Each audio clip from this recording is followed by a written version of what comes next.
Welcome back, guys, to lecture 4 of Toppers' Answers Analysis and Enrichment Program. So, today's target is to see GS2 copy of Trilok Singh AIR 20. Wait, AIR 20. He scored more than 120 marks in GS2. ठीक है? So, before going to the topic, let's just see the components of GS2. GS2 has 5 components: governance, polity, social justice, constitution and IR.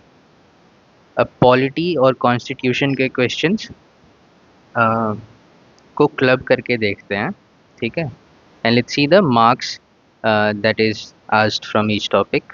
तो polity and governance, polity and constitution से it is the major chunk of GS2.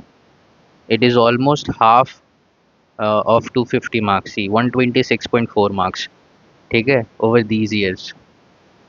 तो ये एक बहुत बड़ा chunk है, ठीक है.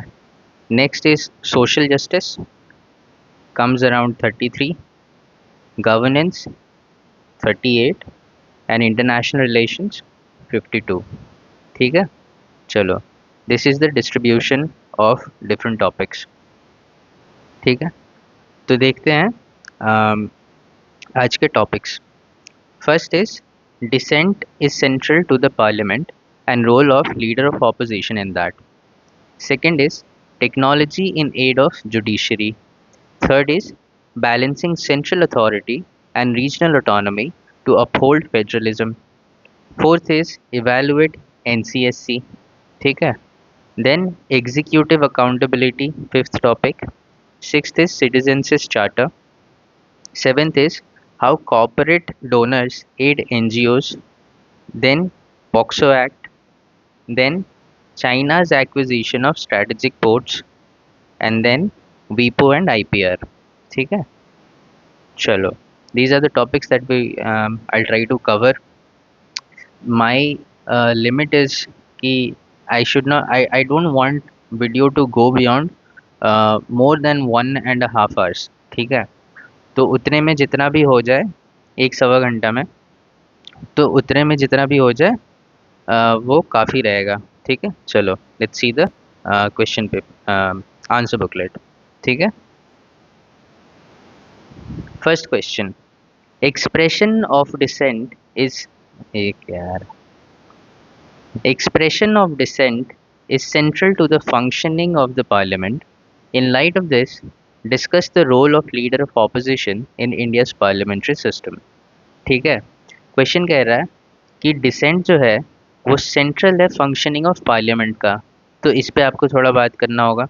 देन आपको मेजॉरिटी आपको डिस्कस करना है कि role of leader of opposition in India's parliamentary system. चलो, इनका इंट्रोडक्शन देखते हैं. Dissent is the safety valve of democracy. इन्होंने यहाँ ब्रैकेट में करके बता दिया कि this is said by CGI Chandrachud. ठीक है, then he writes this highlights the role of dissent in ensuring effective functioning of parliament. अब यहाँ पे आप दो तरीके से भी लिख सकते हो कि dissent is the safety valve of democracy. इसी को यूज़ करके यहाँ पे आप ऐसे लिख सकते हो कि this confirms that dissent is not just the right but a duty. इससे तो बेहतर है. ठीक है, और आप इसके बाद ये लिख सकते हो कि this highlights the role of dissent in ensuring accountability and upholding minority voice.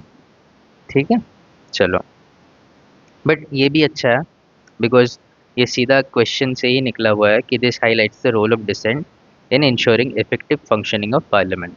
ठीक है, चलो, या तो आप इसको इसको और इसको मिला के एक सेंटेंस लिख दो, मतलब एक इंट्रोडक्शन लिख दो, बिकॉज ये सीधा कहने के बाद सीधा यहाँ जंप करना उतना लॉजिकल नहीं लग रहा. ठीक है, तो आप इसको इसको मिला के इसको कर दो. ठीक है, चलो, now let's see the role of dissent in parliament. It helps scrutinize the policies of the government of the day. Example, opposition questions opposition question to the government on LSA issue. ठीक है, accountability पूछ रहे हैं, information ले रहे हैं, तो that is one way of scrutinizing government's step. ठीक है। Then it brings out the views of electorate to promote inclusive policies. Example, issues of migrants put up in parliament during कोविड-19। वेरी नाइस पॉइंट, ठीक है। अब देखो ये एक statement दे रहे हैं, उसके साथ ही एग्जाम्पल दे रहे हैं, ये आपको करना ही पड़ेगा, स्पेशली इन GS2 और इन ऑल GS यार, ठीक है। Then bring out alternative laws, example private members bill by opposition, ठीक है। अब ये लीडर ऑफ ऑपोजिशन जो डिमांड ऑफ क्वेश्चन है, मेजर डिमांड क्वेश्चन है, उस पे जाते हैं। Let me see if I have added something और नॉट, ठीक है। डिसेंट आप शॉर्ट में कैसे बता सकते हो कि डिसेंट क्या करता है? It prevent majoritarianism, then policy refinement through alternative views. आप यहाँ से एग्जाम्पल भी ले सकते हो, मेजॉरिटेरियनिज्म, यहाँ पे आप CAA का एग्जाम्पल दे सकते हो, ठीक है। देन इंस्टीट्यूशनल बैलेंस ये बनाता है, ठीक है। चलो, अब यहाँ पे ये जो व्यूज़ ऑफ इलेक्टोरेट है ना, क्योंकि वो ऑपोजिशन में है, तो इसको बेटर ऐसे होगा कि bring out the view of minorities और bring out the contrarian views to promote inclusive growth, ठीक है। चलो, अच्छा इनका भी है, बट आप ऐसे भी लिख सकते हो। चलो, let's see next part. The leader of opposition got statutory status in 1977. Nice, ठीक है, ये सब पता होना चाहिए आपको। He is the leader of the largest party, at least 1/10 votes in opposition. आप इसको नहीं भी लिखोगे तो चलेगा, but he is the leader of largest party in opposition चलता है, ठीक है। चलो, अब रोल देखते हैं। First, spokesperson of the people to highlight key issues. Example, raising women security issues. अब यहाँ पे एक एग्जाम्पल आप दे सकते हो कि अधीर रंजन जी ऑन मणिपुर वायलेंस, ठीक है। Then ensures accountability of the executive during question hour. Example, um, late Sushma Swaraj was active in this. आप यहाँ पे एग्जाम्पल ये दे सकते हो कि example Atal Bihari Vajpayee ji during emergency, ठीक है। ये एग्जाम्पल दे सकते हो अकाउंटेबिलिटी में। Then scrutinise the proposals of legislation of government. Example, role in data protection act, role in parliamentary committees, ठीक है। तो ऐसे स्क्रूटनी होगा फॉर बेटर लेजिस्लेशन, ठीक है। Then in realising DPSPs, role by evaluating government work. Example, asking scheme outcomes to ministers, ठीक है। तो इन्होंने बहुत अच्छा आंसर लिखा है।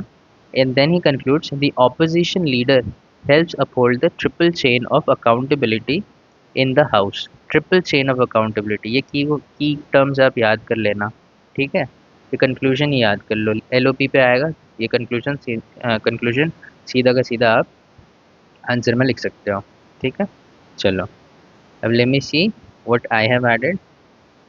I've given you some more points. 5, checks and balances prevents authoritarian actions. Example, LOP Rajya Sabha opposed manner of passing the farm laws in 2020 without debate, ठीक है। Then legislative deliberation seeks amendments or proposes referrals to standing committees. Example, during CAA, ठीक है। Then 7, institutional role part of key committees like Lokpal Selection Committee, CBI Director Selection Panel, then NHRC. This ensures non-partisan selection of institutional heads. अब जाके आपका answer complete हो रहा है, ठीक है। आपको ये सारे पॉइंट्स भी आने चाहिए। वैसे तो ये 10 मार्कर है, अगर 15 मार्कर आ गया तो आप इसको भी इंक्लूड कर लो, है ना। चलो, next question. How can the integration of technology into judicial processes enhance accessibility, capability, and efficiency in justice delivery? Introduction, ये कह रहा है कि टेक्नोलॉजी कैसे जुडिशियल प्रोसेस को हेल्प कर सकता है, ठीक है। और ये 3 सब हेडिंग्स दिया है, तो अगर आप इस सब हेडिंग्स में आंसर देते हो ना, तो ज़्यादा स्ट्रक्चर्ड आंसर लगेगा आपका कि कैसे टेक्नोलॉजी एक्सेसिबिलिटी में हेल्प कर रहा है, कैपेबिलिटी में हेल्प कर रहा है, एंड एफिशिएंसी में हेल्प कर रहा है, ठीक है। चलो, इनका आंसर देखते हैं। Introduction, Supreme Court on its 75th Foundation Day recently talked about integration of technology in judicial processes. ठीक है, इनका एक स्टाइल है इंट्रोड्यूस, ये करंट अफेयर से करते हैं, ठीक है, जो कि बहुत अच्छा स्टाइल है। चलो, तो ये अच्छा इंट्रोडक्शन है। अब इन्हांसिंग एक्सेसिबिलिटी, एक्सेसिबिलिटी में कैसे हेल्प कर रहा है? It helps take the justice and legal services to remote corners. Example, tele law initiative helps in this. ठीक है, good point. Then accessibility to data of judiciary by creating a national judicial data grid. ठीक है, then women and divyang friendly courts by creating conducive infrastructure under national judicial infrastructure mission. ठीक है, तो ये अच्छे points लिखे हैं इन्होंने। देन इन्हांसिंग कैपेबिलिटी, देखो ये इनका अप्रोच वही है कि एक एक हेडिंग उठाएं और उनमें वो बता रहे हैं कि कैसे यूज़ हो रहा है। ठीक है, use of AI to help curate research and other dimensions in judgment. Example ये दे रहा है Supace app used by judges. Then e-court mission e-court mission mode project increases the judge's ability to solve mass cases, to solve more cases. ठीक है, then third point is um, justice app to give information and reduce pendency. ठीक है, इनके पास examples बहुत हैं, तो आप यहाँ से सीधा ही उठा सकते हो। चलो, एंड एफिशिएंसी में कैसे इन्हांस करता है? Quick bail resolution through apps like faster, live streaming of court proceedings helps in this. एक ये यहाँ पे एग्जाम्पल दे रहे हैं Swapnil Tripathi judgment. Then use of vernacular language makes law applicable fast. Example Suhas app. ठीक है, and then he concludes, judiciary has redefined itself in the 21st century to aid the social revolution of India. Conclusion भी अच्छा है। अब let's सी, ये तो 10 marker है, 15 marker है, तो आप कैसे और भी कुछ ऐड करके उसको बना सकते हो। अब एक इंट्रोडक्शन आई हैव गिवन कि current ecosystem is marred with pendencies which is more than 5 crore and delays.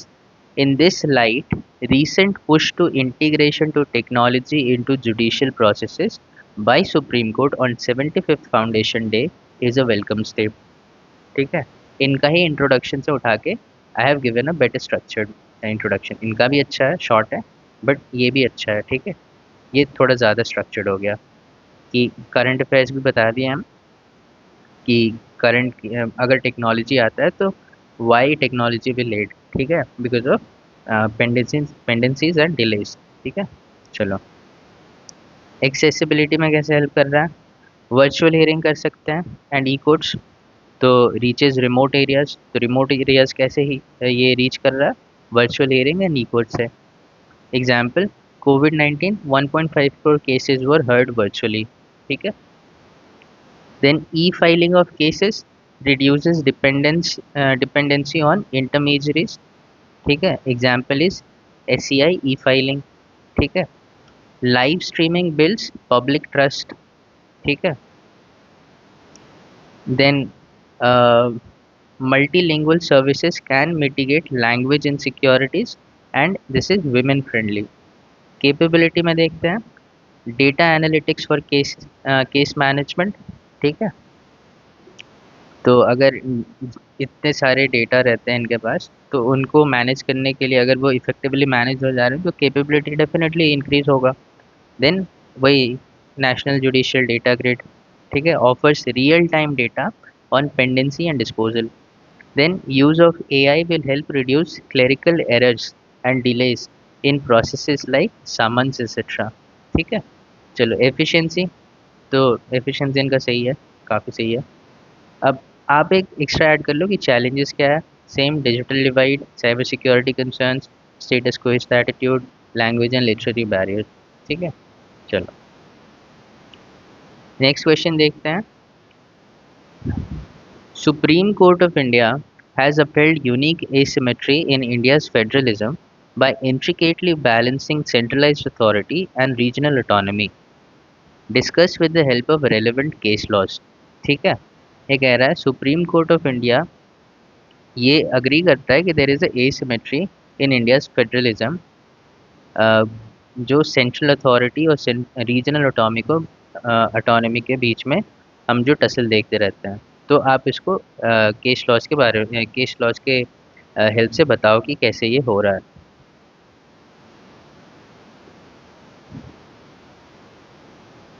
ठीक है, चलो introduction. Supreme court upheld federalism as part of basic structure in SR Bommai case.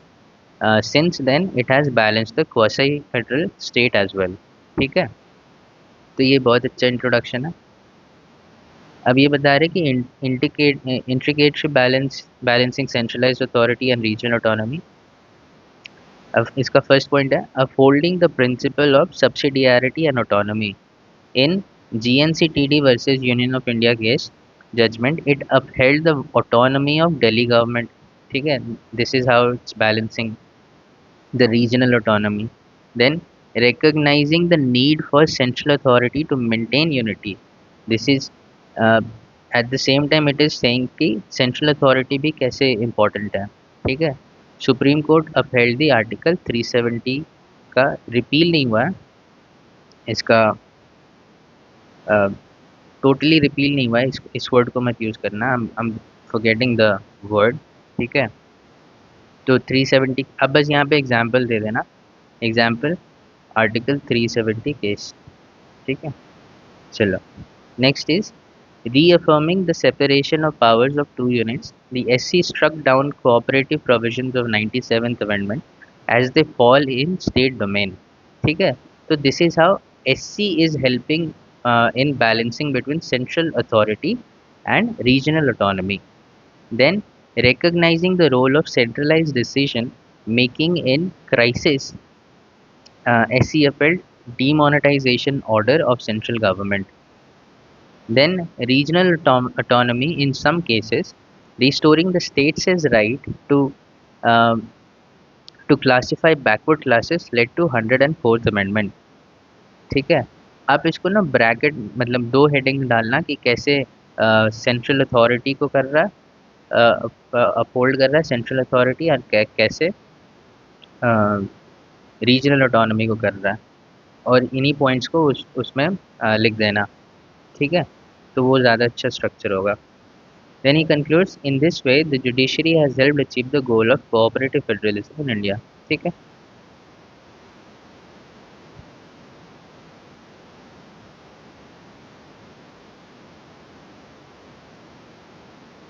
ये इससे पहले वाले question का conclusion आप ये दे सकते हो कि technology integrated carefully will help ensuring justice for all at all times everywhere. ये पता नहीं यहाँ पे कैसे आ गया। ठीक है, चलो next question. Evaluate the effectiveness of NCSC in safeguarding the interest of SCs in India। ठीक है, चलो देखते हैं। National Commission for SC is a constitutional body formed to uphold rights of backward classes। ठीक है, decent introduction, कुछ और लिख सकते हैं। NCSC established under Article 338 of the Constitution, ये अगर आप मेंशन करोगे इसमें तो ज़्यादा अच्छा रहेगा। Aims to protect and promote the socio-economic and political interest of SCs। तो ये ज़्यादा अच्छा इंट्रोडक्शन है, आप इसको यूज़ करना। ठीक है,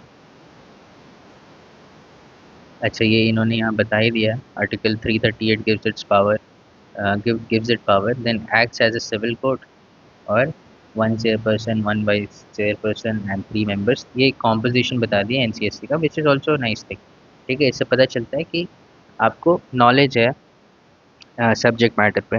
ठीक है, अब let's see effectiveness. It has protected the interest of एससीज, its role led to the enactment of manual scavengers prohibition act 2013। ठीक है, conducts investigation into deprivation of SC rights। Example, killing of Dalits and prevention of SC grooms to ride horse in wedding ceremonies were condemned। यहाँ पे आप example दे सकते हो, Rohit Vemula case I guess, हाँ ये किलिंग ऑफ दलित्स, ये यहाँ पे आ जाएगा एग्जाम्पल। बट ये हॉर्स हॉर्स राइडिंग वाला नहीं है, ये शायद इंस्टीट्यूशन में हुआ था हैदराबाद में। आई हैव रिटन हियर, तो वो बताऊंगा। चलो next point is advises the government and local bodies in policy making। Example, PM Ajay scheme as a result of this, Then recommends action against violating officials and authorities. Example, Hathras gang rape case. इस वाले में इन्होंने पूरे officials को समन किया था, जो भी इस केस को देख रहे थे। ठीक है, चलो। It has been lagging in some aspects. Irregular report submission affects effective discussion in parliament. The report submission is irregular. Then toothless tiger, as can't take any disciplinary action, it can only summon and ask questions, है ना? Then knee jerk approach rather than proactive, as it acts on media reports, है ना? खुद से कुछ नहीं देखता, अगर मीडिया में कुछ आया तो it acts. Then failure to protect, as 13% crime rise against SC, uh, ये NCRB का डेटा है। then 97% manual scavengers are SCs। ठीक है, then he concludes the NCSC needs to revive its role as the defenders and guarantors of SC rights to realize प्रबुद्ध भारत। ये की terms आप याद कर लो यार, ये चीज़ आपको कोई कोचिंग वाले भी नहीं देंगे इतने। जैसे कि इन्होंने ये आंसर लिखा ना 200 वर्ड्स में, है ना? तो इस चीज़ के बारे में आपको सिर्फ 200 वर्ड्स में इतना सटीक आंसर मिल गया। अब कोचिंग वाले आपको यही चीज़ 1000 वर्ड्स में दे देंगे और फिर बाद में बोलेंगे सब कुछ तो दे ही दिया था यार। ठीक है, और आप उसको याद करते रहो, कुछ भी याद नहीं रहेगा मेंस में फिर। चलो देखते हैं what I have added. Effectiveness कैसे है? Grievance redressal and suo motu investigations. Example, 2002 suo motu cognizance of Rohit Vemula case on caste discrimination at University of Hyderabad. Another example of this is reprimanded Tamil Nadu school authorities on uh, forcing cleaning of toilets by Dalit children. ये 2021 में हुआ था। I have given multiple examples कि आपको ज़्यादा याद रहे तो कुछ आप वहाँ पे reproduce कर दो। Then oversight on reservation in jobs and education. Example, 2021 directed AIMS Delhi to ensure SC reservation in faculty recruitment. Then policy advisory to governments. Example, voiced for amendments in SC/ST Act led to 2015 amendments. Then monitoring atrocity cases. Example, intervened in Hathras gang rape case by calling UP officials. Another example is monitored delays in compensation for a SC village by monitored delays in compensation for a SC village boy who faced mob violence in Jharkhand। ठीक है, तो ये proactive भी है। अब थोड़ा challenges और देख लेते हैं जो इन्होंने मेंशन किया उसके अलावा, कि there is a shortage of staff. कैसे? Example, commission admitted delays in investigating caste based bonded labour in Maharashtra and Bihar due to manpower shortage. ये कमेटी खुद ही बोल दिया है कि हमारे पास मैन पावर का शॉर्टेज है। ठीक है, then low implementation of recommendations. Several NCSC reports between 2017 to 2021 went undiscussed in Parliament. This is a data from PRS। ठीक है, तो आप अगर ये याद रख सकते हो और ये लिखोगे आप इन सब में तो ज़्यादा अच्छा रहेगा। ठीक है, चलो let's C next question.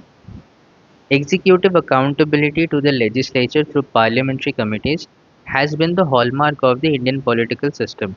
Comment। ठीक है, accountability of executive is the hallmark of Indian political system। चलो अब इनका introduction I found really nice। As Woodrow Wilson has said, Congress in session is Congress on exhibition, Congress in committee is Congress at work। ठीक है, तो that's how committee plays a crucial role in accountability। चलो अब ये थोड़ा parliamentary committees के बारे में बताते हैं कि it is mentioned in the constitution. It's effective, it reflects the effective role of opposition, then nominated by speaker or chairman, divided as per role, example financial, day to day etc।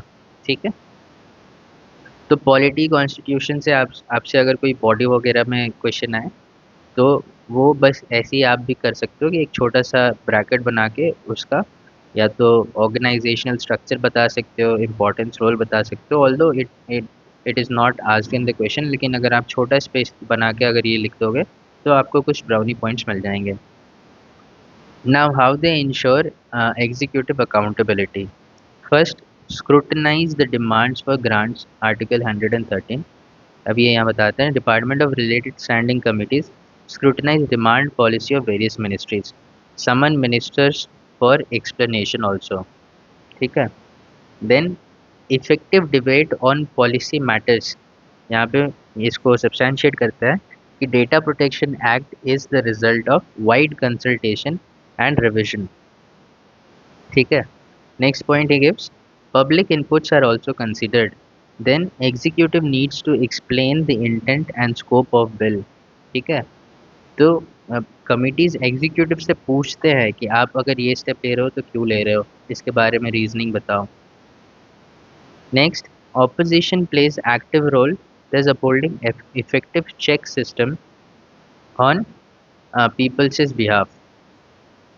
अब ये सीधा contrasting वे में बताते हैं कि reducing role of committee, number of bills referred on decline. अब ये graph आप याद कर लो यार। चलो, कि बिल्स जो भी कमेटी को रेकमेंड करने हैं उनका एक डिक्लाइन देखा जा रहा है, तो इसलिए इफेक्टिव लेजिस्लेशन नहीं हो पा रहा है। Then many bills passed in first sitting without effective scrutiny. Committees like DRSCs have time constraints and limited scope. Time constraint से क्या होता है कि अगर आपको बोल दे कि ये रिपोर्ट मुझे 1 घंटे में दो, तो आप कितना ही उस पर रिसर्च कर पाओगे। ठीक है। चलो, तो that is an issue। Then he concludes, role of committees need to be revived to hold the executive accountable and uphold spirit of democracy। Decent conclusion, decent answer। ठीक है। तो आप ऐसे लिखोगे तो आपके भी अच्छे मार्क्स ही आएंगे एग्जाम में।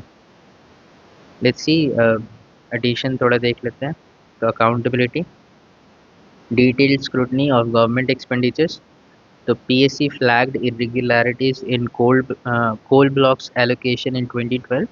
तो ये कोलगेट स्कैम कैसे कमिटीज बाहर लाए, and this that is an example of detailed scrutiny।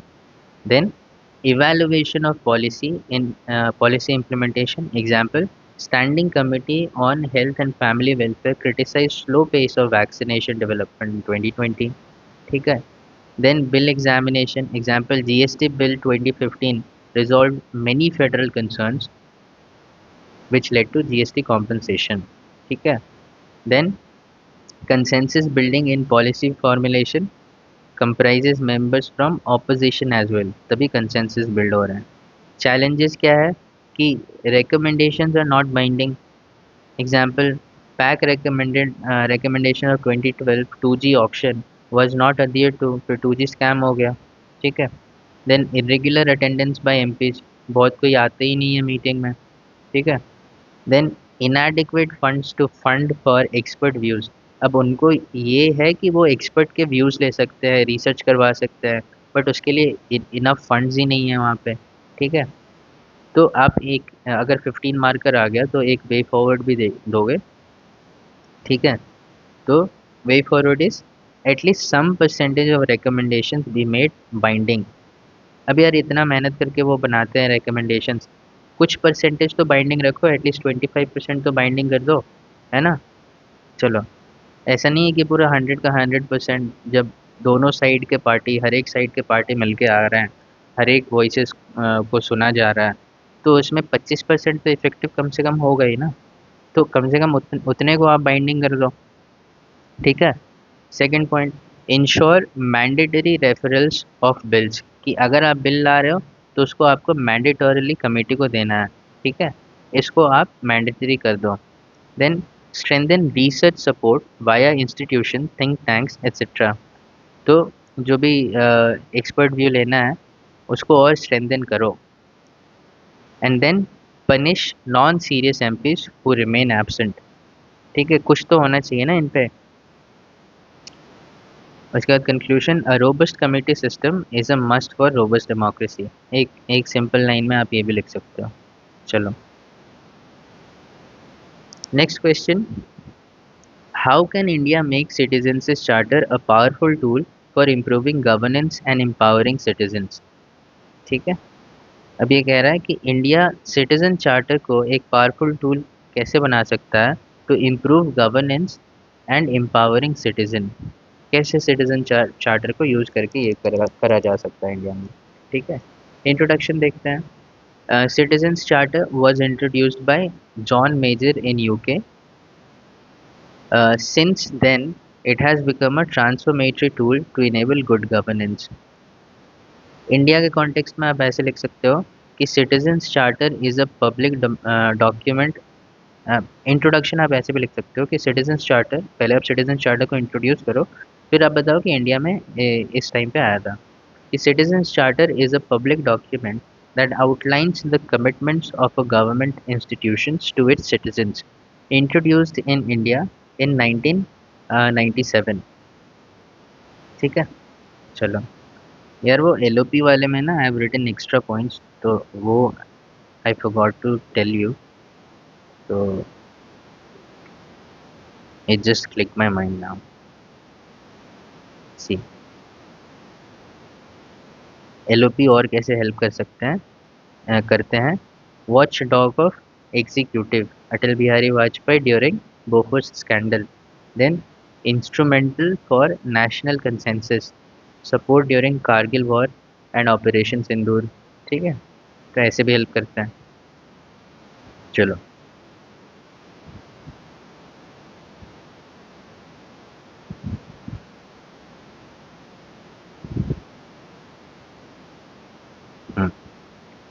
तो ये इंट्रोडक्शन भी आप यूज़ कर सकते हो, ये भी ठीक है। चलो, अब ये सिटीजन चार्टर के बारे में बताते हैं कि है क्या exactly. It lays out vision and mission of organisation, timeline of services, grievance redressal, then realization of Article 19 involves stakeholders and also sets out benchmark of service। ठीक है, तो इसको तो आप प्रॉपर रट ही लो, ये एथिक्स में भी आता है सिटीजन चार्टर। ठीक है, चलो, तो इनका पूरा अब ये हो गया एक कंप्लीट इंट्रोडक्शन। तो this combining these two, this becomes much better introduction. Now, powerful tool for improving governance and empowering citizens. First, uh, the Sevottam model has citizen charter as one of the three pillars. India should promote its inclusion in all government agencies. ठीक है. Second point, institutionalization of citizen charter by departments. ठीक है. Third, use of vernacular language for citizens' ease. Then involve stakeholders like citizens, civil society in its drafting। ठीक है, अब stake holder के voices आप लोगे तो ज़्यादा अच्छा सिटीजन चार्टर बन पाएगा। एंड यहाँ पे आप देखो, ये साइड में एक केस स्टडी दे दी है मयूरभंज का कि citizen charter has good timeline and grievance redressal. ठीक है, चलो, then follow the DARPG guidelines in drafting the right citizen charter, and use of technology and regular updation is necessary as governance is evolving। Citizens' role in demanding the citizen charter at local level होना चाहिए। ठीक है, then he concludes citizens' charter will help ensure government of the people, by the people, among the people and within the people। See, ये थोड़ा depth में चले गए। By the people, of the people, among the people, within the people, written very nicely. चलो, addition देखते हैं। तो question कैसे टारगेट करना है कि how it can improve governance.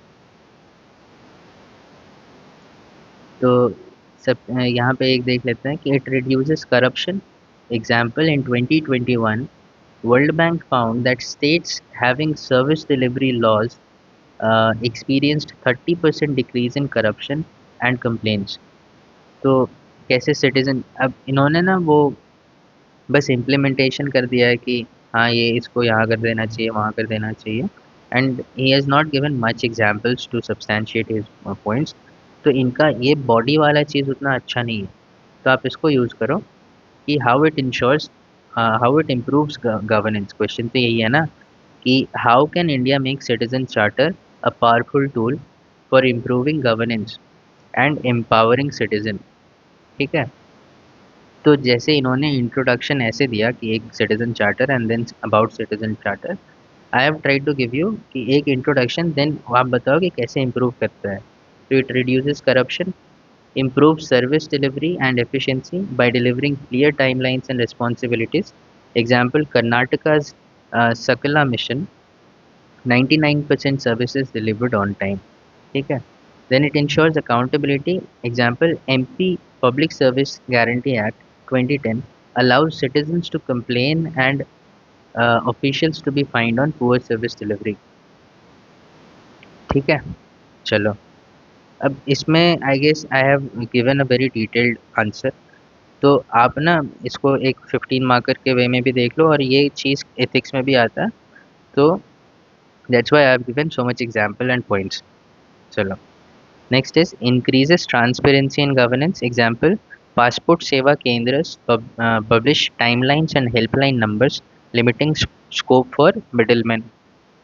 अब ये एम्पावर कैसे करेगा सिटीजन को कि it awares citizens of their rights. Example, Delhi Jal board से citizen charter list services, response time, how to complain etcetera. Then it encourages participatory governance. Example, Kerala local bodies consulted participation public to redesign their citizen charter. ठीक है, अब कुछ challenges, I've added extra things कि और क्या पूछा जा सकता है सिटीजन चार्टर पे। तो that's keeping that in mind I've given this। Challenges हो सकते हैं, वे फॉरवर्ड्स हो सकते हैं। तो चैलेंजेस क्या है कि लो अवेयरनेस है, लेस देन 30% इज अवेयर, ये DARPG का डेटा है। Then non enforceable, not binding, then poor grievance integration with CP grams and state portals. Way forward क्या हो सकता है कि bring national level law like MP and Bihar, improve grievance integration, ये जो डेफिसिट है यहाँ पे उसको इम्प्रूव करो। Then implement digital dashboards like Karnataka Sakala mission, है ना, वही है। Then conduct annual charter audits by third party और citizen panel and mandate public participation in charter drafting. ये केरला वाला, तो एक ये केरला वन ऑफ केस नहीं होना चाहिए, ये ऑल थ्रू आउट इंडिया होना चाहिए। ठीक है, then conclusion is effective citizens charter is a critical to achieve is a is critical to achieving ideals of minimum government and maximum governance। ठीक है, चलो, तो ये आपका सिटीजन चार्टर पे पूरा ही टॉपिक कंप्लीट हो गया है। ठीक है, इससे बाहर आप क्या ही पढ़ोगे यार। चलो, next question, how do corporate donors aid NGOs in facilitating holistic development in India. तो वही कॉर्पोरेट डोनर्स कैसे ऐड करते हैं NGOs को for holistic development in India. Introduction, Gandhi जी's trusteeship theory has enabled the corporate donors to help NGOs in their functioning in their function, they help in developmental work। ठीक है, अब इसको current affairs से भी दे सकते हो। इंट्रोडक्शन कि corporate NGO partnership has emerged as a critical driver of holistic development.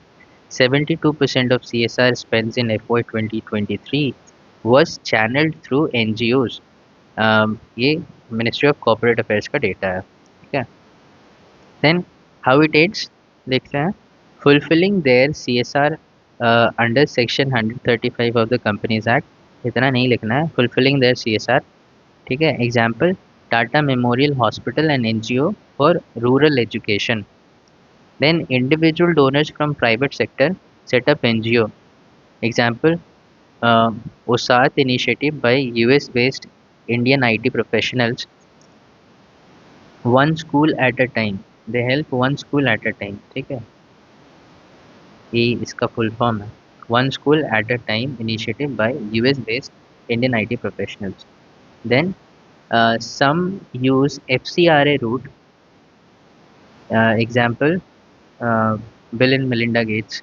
ठीक है, then providing latest technology to the NGOs to help their work. Example, Infosys provides technical support. Then directly create infrastructure to house NGO offices. How it leads to holistic development. पहले वो बताते हैं कि कैसे help कर रहा है, then वो बता रहे हैं कि कैसे होलिस्टिक डेवलपमेंट में ये how it leads to holistic development. ठीक है. तो it fulfilling S D Gs, in fulfilling S D Gs Akshaya Patra. Then Mahindra Girls Education, Akshay Patra SDG 2, Mahindra Girls Education SDG 5, then Water Organization Trust SDG 6. ठीक है, SDG तो आप याद ही कर लो यार. Then it helps the government by providing adequate data. Example, ACER report by Pratham NGO. Then bridges the development gap in some areas. Example, OSAD, same example. Then crowdfunding in areas where government can't enter. So Keto India does for rare disease. ठीक है. Then disaster management, Goons NGO helps in relief work and then acts as a voice of marginalized. NAS Foundation for LGBTQ. ठीक है. Then Project 39A for under trials. अभी conclude करते हैं कि NGOs are developmental partners with state to ensure good governance. यहाँ पे होना चाहिए NGOs acts as a development partners with state to ensure good governance. आज नहीं acts होना चाहिए. ठीक है. चलो, तो ये काफ़ी अच्छा आंसर है. आप इसको भी रट लोगे तो आपका NGO और CSR वाला चीज़ तो कंप्लीट ही हो जाएगा. आप आप एक चीज़ नोटिस करो, जो भी टॉपिक्स पे आंसर है ना, आप बस उसको ही रट लोगे ना, तो उस पे कोई सा भी क्वेश्चन आ जाए, आपके पास एक डिसेंट कंटेंट रहेगा उसको आंसर करने के लिए. और कंटेंट क्योंकि आपने क्वेश्चन एंड आंसर के फॉर्मेट में पढ़ा है, तो आप उसको एड्रेस भी बहुत अच्छे से कर लोगे विथ विद इन 200-250 वर्ड्स जो भी डिमांड रहेगा. अब प्रॉब्लम कहाँ आता है कि हम लोग बहुत कोई ना कि बहुत कॉम्प्रिहेंसिव प्रिपेयर करने के पीछे भागते हैं मेंस के लिए. ठीक है. तो वो पढ़ते हैं, जैसे ये NGO का हुआ, तो NGO के बारे में वो इतना कुछ पढ़ लेते हैं कि इस आंसर को भी लिखने में उनको बहुत ही डिफ़िकल्टी आएगी. Because they really don't know कि 100 पेजेस को कैसे हम 250 पेजेस को कैसे हम 200 वर्ड्स 250 वर्ड्स में लिखें. पहली बात तो उनको वो 50 पेजेस भी याद नहीं रहेंगे ना. NGO के पीछे 50 पेजेस यार. Even if it is 10-15 pages ना, बहुत सारे क्वेश्चन तो बहुत ही डिटेल में पढ़ाते हैं 50-60 पेजेस फॉर ईच टॉपिक्स, है ना. तो उनका क्या ही कहना. बट कुछ लोग जो शॉर्ट में ही पढ़ाते हैं ना, वो 10-15 पेजेस तो दे ही देंगे आपको. अब उसमें से आप कैसे 200 वर्ड्स के आंसर लिखोगे यार. That's why I keep on saying, और I have shown you in our Telegram channel कि कैसे टॉपर्स भी ये रूट को फॉलो करते हैं. ठीक है. आप टॉपर्स के इंटरव्यू अगर किसी कोचिंग वाले चैनल पे देखोगे ना, तो वहाँ पे वो बताएंगे कि coaching materials are really important. But अगर कोई एक इंडिपेंडेंट या फिर जो इस कोचिंग से जुड़ा नहीं है, तो वो बताएंगे वहाँ पे कि for prelims they really stuck to PYQs, for mains they solve PYQs, they took help from toppers answer. ऐसे ही सब हर साल निकाल रहे हैं. ठीक है. आप भी पीछे भागते रहो, आपका भी नहीं निकलेगा, फिर आप भी रोना बाद में. This is the best approach for mains. I don't want you guys to fall for that trap of coaching कि वो कैसे फियर मॉन्गरिंग फैलाते हैं, फियर साइकोसिस के साथ खेलते हैं, आपके वल्नरेबिलिटीज़ को का फ़ायदा उठाते हैं. सबको पता है कि अब वो बोलेंगे ही कि मेंस के लिए इतना ज़्यादा पढ़ना है, ये पॉसिबल ही नहीं है. बहुत सारे लोग तो ये भी बोल रहे होंगे कि 2 महीने में अगर आपने कुछ भी पहले प्रिपेयर नहीं करा है तो आपका मेंस नहीं निकलेगा. बट ट्रस्ट मी, अगर आप ये प्रोग्राम अच्छे से फॉलो करोगे ना, आपका मेंस बहुत अच्छे मार्क्स से निकलेगा. ठीक है. चलो, let's see how it ads in NGOs. Corporate donors enable scale and continuity. ठीक है. एग्जाम्पल, HCL फाउंडेशन से समुदाय project in UP works with 200 NGOs covering education, health, wash, etc. Then promotes innovation in social service delivery. Example, Cisco trained NGOs on digital skilling platforms. Also, Reliance Jio's Krishi app, Reliance's Jio Krishi app. ठीक है. Then fill governmental gaps in uh, left wing extremist areas. ठीक है. For example, Tata Steel Foundation works with NGOs in LWE affected areas of Jharkhand and Odisha. Then livelihoods and women empowerment. Godrej's Salon Eye project trained women in beauty services. ठीक है. तो all the examples are showing कि कैसे corporate के schemes, corporate के initiatives take working along with NGOs helping for holistic development. ठीक है. Now capacity building, then rapid disaster responses. ठीक है, ये सब में भी हेल्प करता है. चलो, अब यहाँ पे आप एक ले सकते हो कंक्लूजन, या फिर इस क्वेश्चन से डायरेक्टली रिलेटेड नहीं है, बट कभी ऐसा आ गया तो आप इसको लिख सकते हो कि the triad of state, market, civil society is crucial for achieving Viksit Bharat goal by 2047. ठीक है. चलो नेक्स्ट देखते हैं. Despite its merits, should the POCSO Act be revisited to correct the existing inadequacies? ठीक है. ये कह रहा है कि मेरिट्स तो है पॉक्सो में, बट क्या उसको दोबारा रिविजिट करके देखा जा सकता है कि कुछ उसमें करेक्शन करा जा सकता है कि नहीं. ठीक है. तो दैट इज़ द क्वेश्चन, आपको इसको एवेलुएट करना है. ठीक है. चलो, इंट्रोडक्शन. पॉक्सो एक्ट, अब ये इसका फुल फॉर्म बता रहे हैं. Protection of children from sexual offences act 2013 has helped कर्ब the child sexual abuses and achieve and delivered justice. अब उसके बाद मेरिट लेते हैं.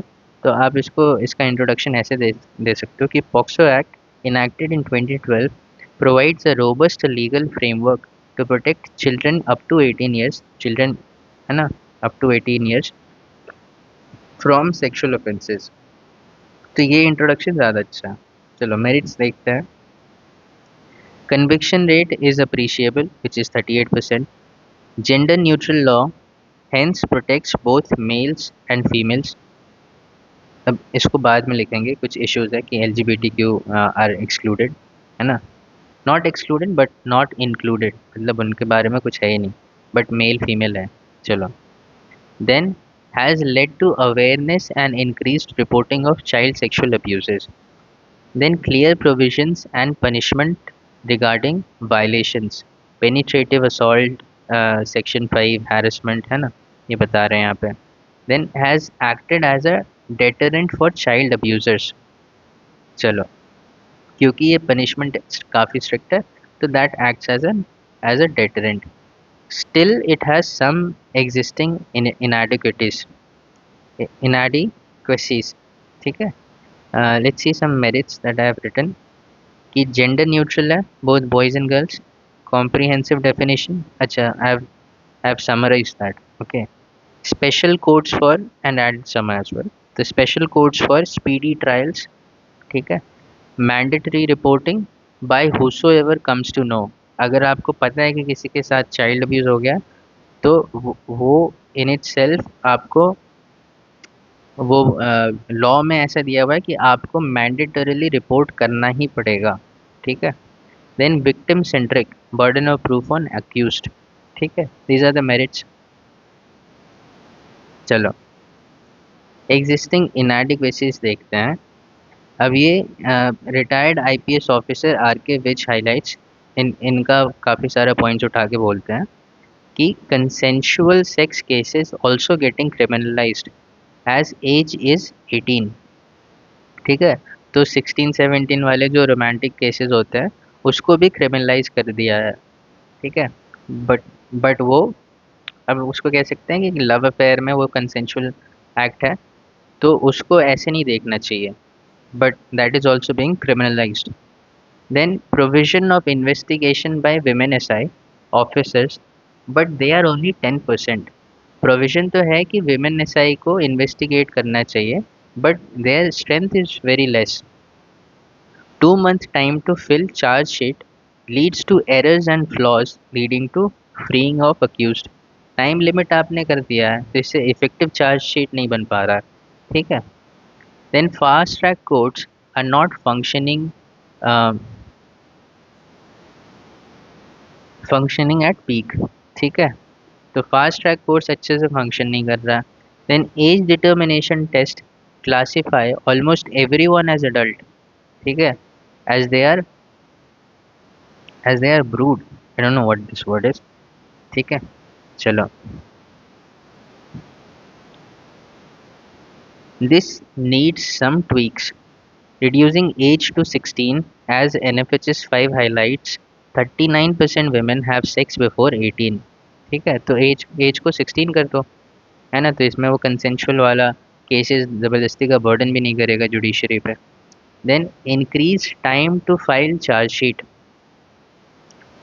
Then enhance women representation in police forces and fast track courts to be efficient. ठीक है। And conclusion, the POXO Act is necessary to protect the future of India. चलो, let's see some additions.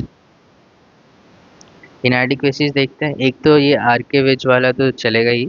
In addition to this, does not include third gender kids। ठीक है।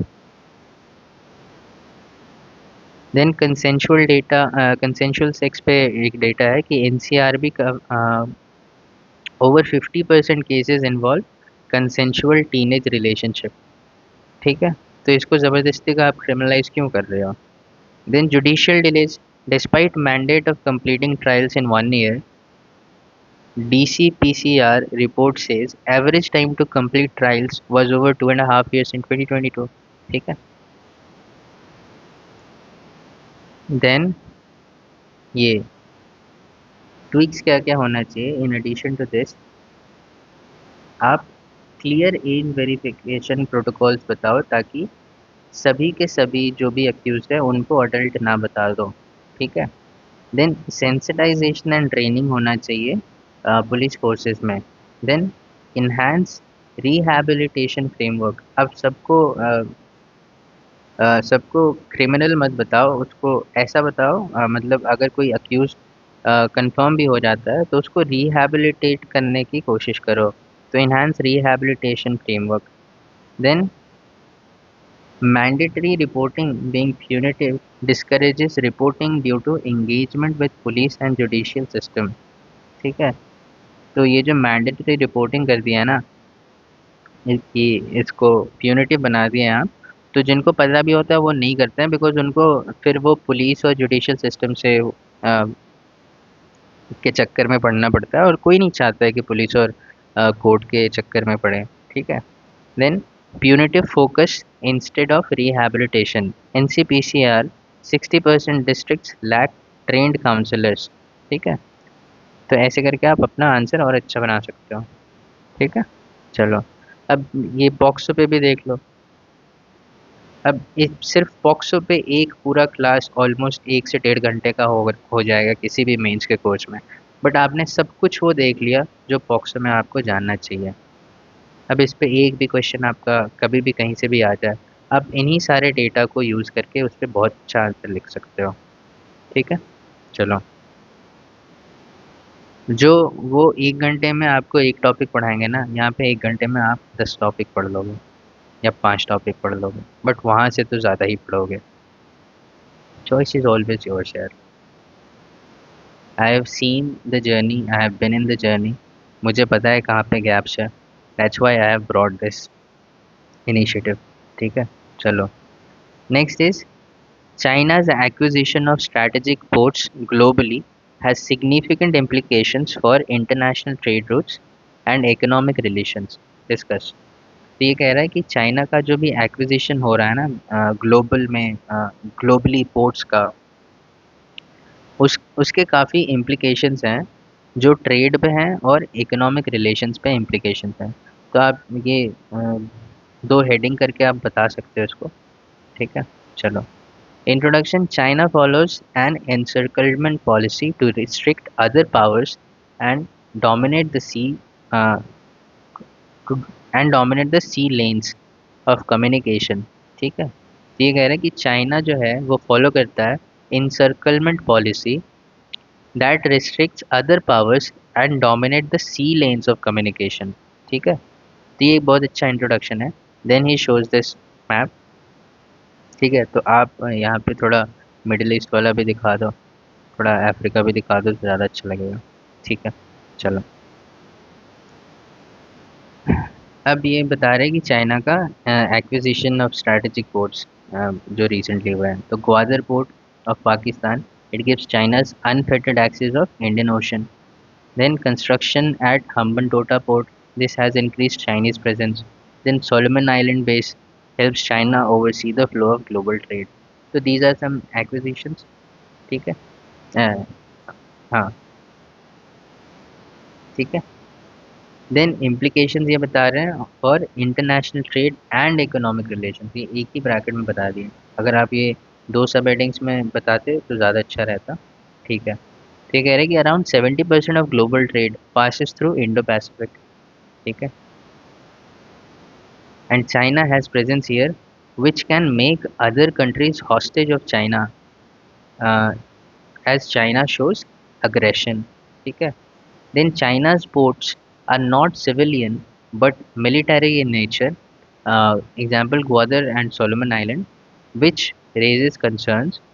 And in moments of crisis, China can get upper hand by controlling these choke points and blocking sea lanes.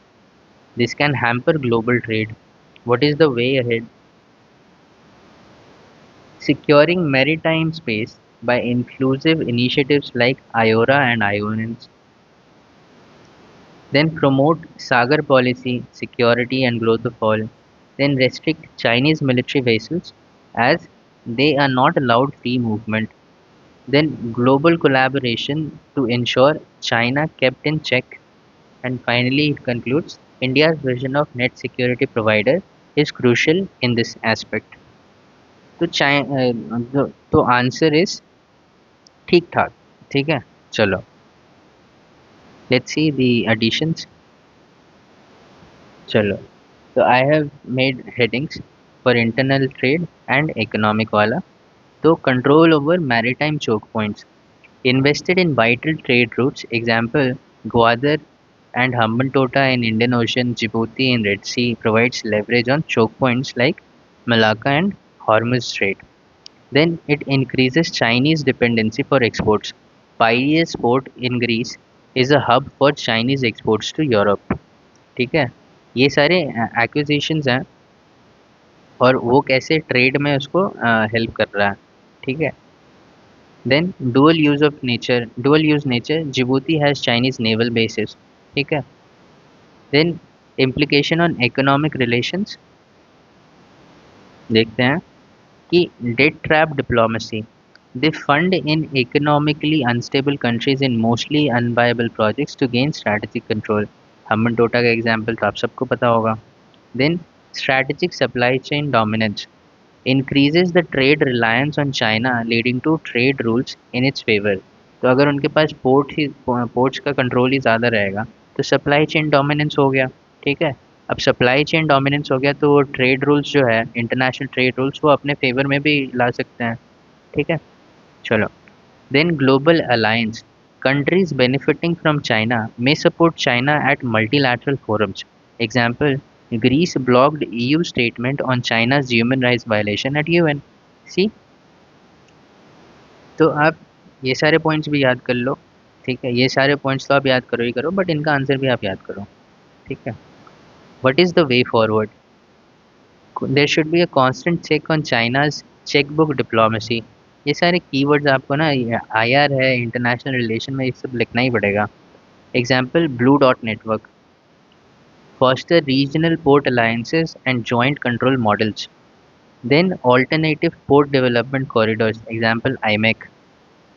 Then conclusion is like-minded nations can prevent China's monopolization of global trade routes and uphold an open and rules-based maritime order. ये देखो, ये conclusion कितना ज़्यादा structured है।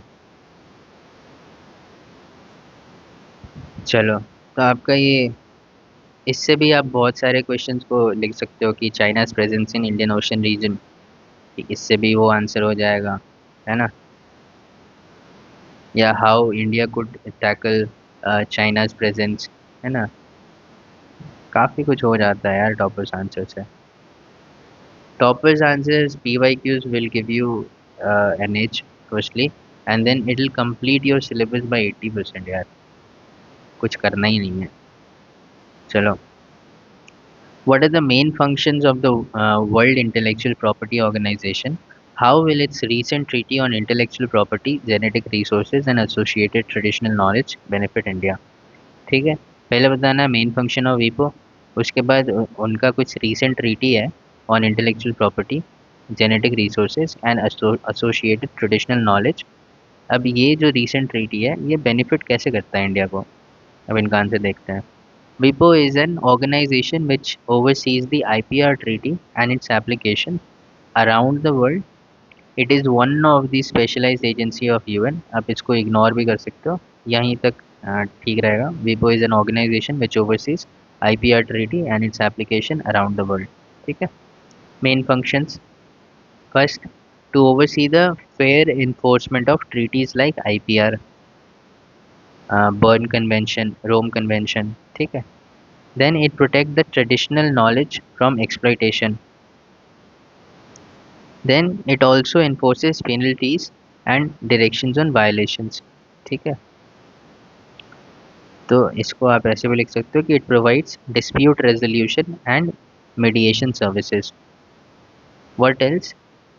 Helps in capacity building. Example, India partnered with WIPO to digitize its patent and trademark offices। Then IP awareness through global innovation index। ठीक है। चलो, तो अब हो गया मेन फंक्शन। अब अगर आपको ये 5 पॉइंट्स याद हैं तो किसी भी आंसर में हो जाएगा। Now recently a WIPO treaty was signed to protect the traditional knowledge of developing countries from exploitation। Benefit to India: it preserved traditional tribal knowledge from biopiracy efforts of the West। अब यहाँ पे ये इसको substantiate करते हैं कि USA copied turmeric treatment as own। Then it gives legitimacy to India's initiative of traditional knowledge of digital library। ठीक है। Then it helps tribals get benefits and monetary support for innovations। Thus, WIPO treaty helps in upholding the rich and ancient knowledge of India। तो decent kind of answer है। अब जितना I have added उतना तो याद रखना in examination because these things are really, majorly ignored। ज़्यादातर लोग GS2 के पॉलिटी कॉन्स्टिट्यूशन में फोकस करते हैं, IR में फोकस करते हैं, है ना। तो ये सब चीज़ कहीं ना कहीं थोड़ा रह जाता है। चलो, तो रीसेंट ट्रीटी आपको बताना है कि ट्रीटी क्या था। First WIPO treaty on traditional knowledge mandates disclosure of origin of genetic resources and traditional knowledge. ठीक है। Benefits to India: prevents biopiracy, turmeric वाला केस दे दो, basmati patent controversy between US and India, extra have added basmati वाला। Then it strengthens India's traditional knowledge, digital library same, and socio economic benefits to tribal communities, royalties और benefit sharing. ठीक है, ये थोड़ा better better structured में हो गया monetary gain वाले का।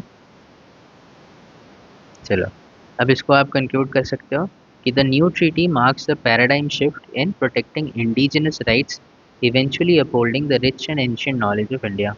Better structured. ठीक है।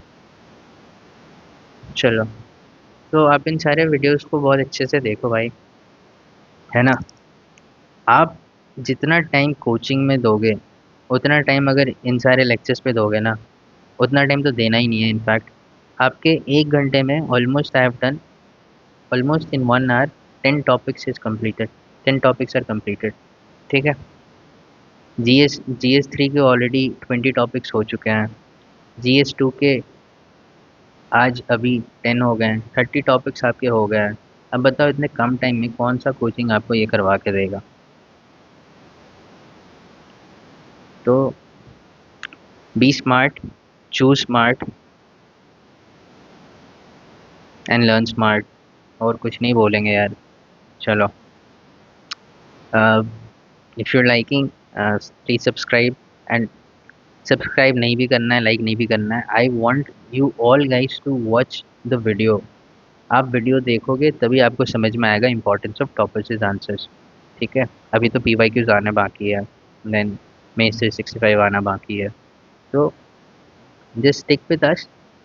अगर आप इस बार मेंस नहीं भी दे रहे हो, अगले साल देना है या उसके बाद भी देना है, तो आपके लिए ये सेशन बहुत ही ज़्यादा फ्रूटफुल होने वाला है। And my aim is to complete all those who are going to give mains in 2026 और बियॉन्ड, कि उनका प्रीलिम से पहले मेंस का कंप्लीट हो जाए।